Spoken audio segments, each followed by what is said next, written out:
Dias encontrei minha avó e eu percebi o quão velhinha ela tá. Eu percebi que eventualmente eu vou precisar pensar sobre luto, eu vou precisar pensar sobre aceitar o que vai acontecer. E eu percebi que esse medo é uma coisa muito real, assim. Meu nome é Carol Padilha, sou psicóloga e eu uso livrinhos infantis para pensar, me ajudar a refletir sobre algumas questões. Eu lembrei desse livro que chama Pode Chorar Coração, mas Fique Inteiro, que é um livro que fala sobre luto e fala sobre avós. E eu vou fazer a leitura hoje desse livro pra gente pensar e refletir junto sobre o que é isso, assim, o que é esse medo, o que é esse momento da morte. Então vamos, que eu vou ler pra gente essa historinha e depois a gente pensa junto. 4 crianças estavam sentadas em volta de uma mesa em uma cozinha pequena. 2 meninos e suas irmãs mais novas. Na ponta da mesa estava uma figura assustadora, com uma capa preta. O rosto dela estava escondido com um capuz. Só aparecia um nariz pontudo. Lá fora, ao lado da porta, estava a foice. Era a morte. Ela respirava com dificuldade, soltando chiados. E ficava ainda mais assustadora por causa disso. Mas as crianças não estavam com medo. Elas só estavam muito tristes. No andar de cima, a avó delas estava doente, de cama. Era ela que a figura tinha vindo buscar. As crianças sabiam, e por isso mesmo tentavam ganhar tempo, já que também sabiam que a morte só era amiga da noite, e ela teria que voltar para o seu reino antes do sol nascer. Talvez a gente consiga fazer ela perder a hora, daí ela vai ter que ir embora, sem a vovó, foi o que as crianças pensaram. E era por isso que estavam servindo café para a morte. E toda vez que a morte acabava uma xícara, o menino mais velho se aproximava com um bule. Mais um golinho, senhora? Ele perguntava, simpático. A morte aceitava, pois adorava café. E ela bebia seu cafezinho sempre forte e escuro como a noite. E muito tempo passou desse jeito, até que a morte finalmente ficou satisfeita e não quis mais café. Ela pôs a mão ossuda por cima da xícara, sinalizando que estava pronta para levantar. Mas bem nessa hora, a menorzinha das meninas, que até ali só tinha ficado olhando, segurou a mão da morte e disse, com seu tom de voz mais emocionado e triste: Dona Morte, por que a nossa vovó tem que morrer? Se ela é a pessoa que a gente mais ama no mundo? Tem gente que diz que o coração da morte é seco e preto como um pedaço de carvão, mas não é verdade. Embaixo daquela capa, o coração dela é bem vermelho, como o pôr do sol mais lindo do mundo. E o que faz ele bater é um amor imenso pela vida.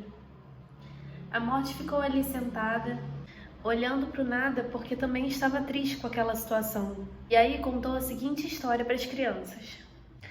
Muito tempo atrás, tanto tempo que só eu consigo lembrar, existiam 2 irmãos que moravam na mesma casa.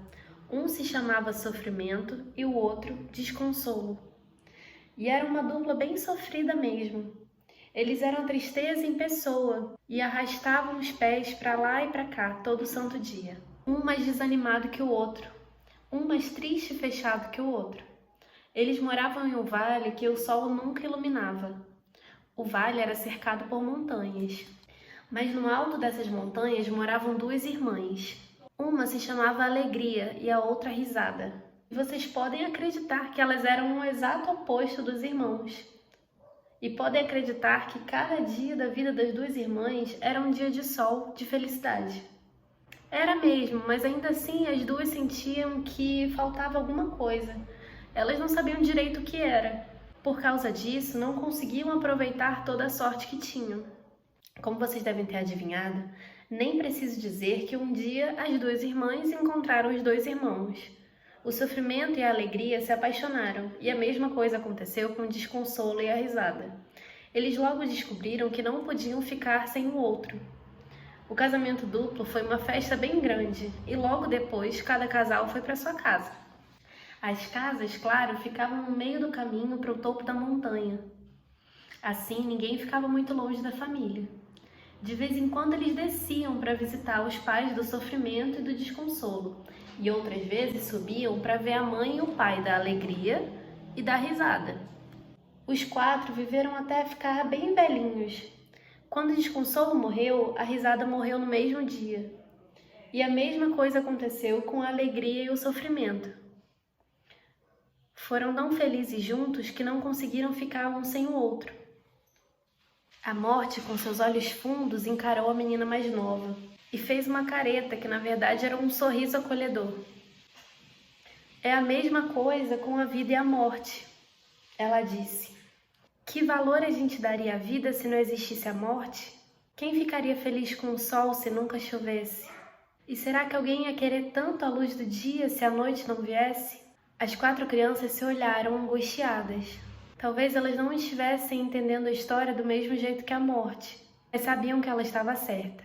A morte levantou, passou a mão na cabeça da menina mais velha, saiu da cozinha com passos pesados e foi até a escada. O menino mais novo olhou pela janela e viu que o sol estava quase nascendo, e pensou que ainda podia impedir a morte. O irmão mais velho não deixou.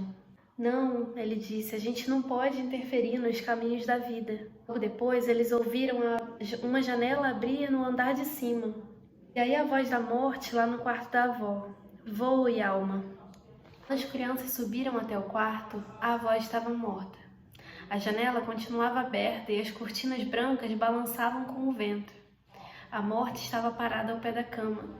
Ela olhou para as crianças e disse, pode chorar, coração, mas fique inteiro.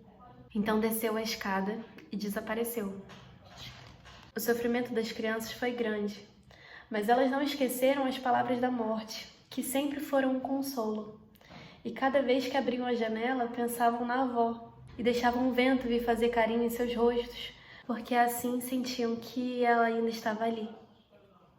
E aí no final fala assim, não tem jeito, a morte sempre aparece, não importa o quanto tentemos evitar.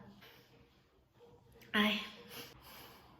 Eu não acho que a intenção do livro é trazer uma história que vai dar algum tipo de manual ou de um alívio, assim, porque eu não acho que pensar nesses 2 âmbitos da vida, né, como opostos, a tristeza com a risada, o desconsolo com a alegria, eu não acho que pensar nisso faz com que as coisas fiquem mais fáceis. Mas eu acho que dá pra pensar e trabalhar uma aceitação, assim, né? Como algo que vai acontecer e que não tá no nosso controle e que por mais que a gente não queira, que a gente tente fazer tudo pra evitar que isso aconteça, ainda assim é uma realidade, ainda assim vai acontecer. Então o que a gente pode fazer, fica a sensação, assim, aceitar que a gente tem hoje, que a gente consegue pensar aqui, que a gente consegue estar presente intencionalmente no hoje, e aproveitar o nosso tempo, assim. Não gosto da ideia de ficar pensando quanto tempo eu tenho. Eu acho que isso coloca uma pressão e uma dor desnecessária. Mas eu acho que viver no hoje e aproveitar o hoje é um caminho possível para lidar com isso, assim. Pelo menos é como eu faço. Mas é muito desconhecido e muito doloroso para mim, assim, saber que eventualmente eu vou ter que passar por isso, né? Eu preciso muito trabalhar essa aceitação em mim. Mas achei interessante, assim, essa história que esse livro traz. E é importante pra mim também ter esse espaço pra falar sobre isso, assim. Então, queria te agradecer por você estar aqui ouvindo, por estar compartilhando comigo. Queria saber como que é pra você essa experiência, se você já passou por isso, ou se você também compartilha desse medo. Vamos tentar trocar em grupo, assim, porque eu acho que as coisas às vezes mexem com a gente de um lugar que não tem muito onde colocar. E se a gente fizer isso em grupo, tem uma potência muito grande, assim, né, da gente acolher as nossas emoções, acolher o que tá acontecendo, o que vem, né, junto com uma historinha, assim, que pode ser super simples, mas pode mexer muito. E é isso, na verdade, que eu tô propondo na minha oficina. Eu vou lançar uma oficina de leitura terapêutica.